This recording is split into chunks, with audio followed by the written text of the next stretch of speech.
Alright, so this is the GCMS portion of the lab. We got ourselves a tube. This is a crimp cap tube, right guys? And then these are the crimp caps right here. Right? And they're going to show you how to do this. Maybe I should flip it. Alright, crimper. Okay, that should be obvious to you that this is a permanent situation. Okay? Permanent. The recording. Okay, so this is permanently sealed. So we're going to only dissolve our sample. So remember, we need to have a dissolved sample in dichloromethane, DCM. DCM is your only correct solvent choice. Don't try to use something else, okay? Also, I've had a lot of people do this over the years. Dry powder in the tube. It's a liquid injection. It's not, you gotta have a liquid in the tube. It's gotta be fully dissolved in DCM. That's the only thing. If you're going to dissolve, like, no solid at the bottom. Aim for, let's say if we're going to do an actual concentration, try to do a really good job, you put like 5-10 milligrams that you can see in a tube, that's probably 10 times more concentrated than you need to be. So dissolve the amount you can measure out and see in DCM, and then take a 10x dilution of that, like 100 microliters into another mil of DCM, and then crimp that.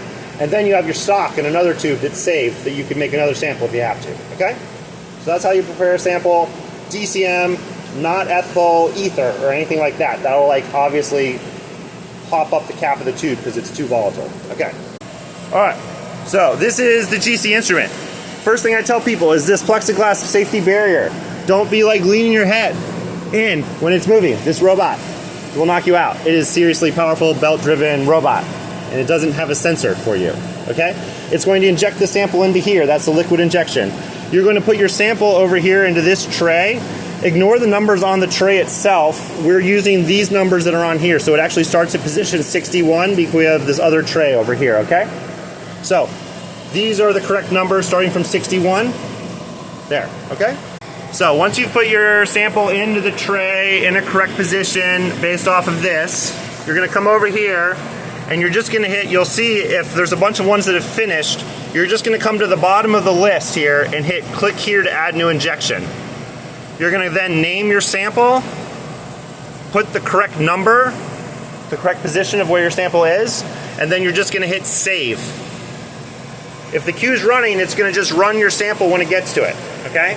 So all you really have to do is put your stuff into the list, make sure it's in the right position, and hit save, and then the instrument will run it. And then I'm going to show you guys data processing later and how to do the data processing. And it's going to give you a printout over on the printer right there. And that's it, okay? So yeah, it should go smoothly as long as nobody puts things in the wrong position or overloads their sample, okay?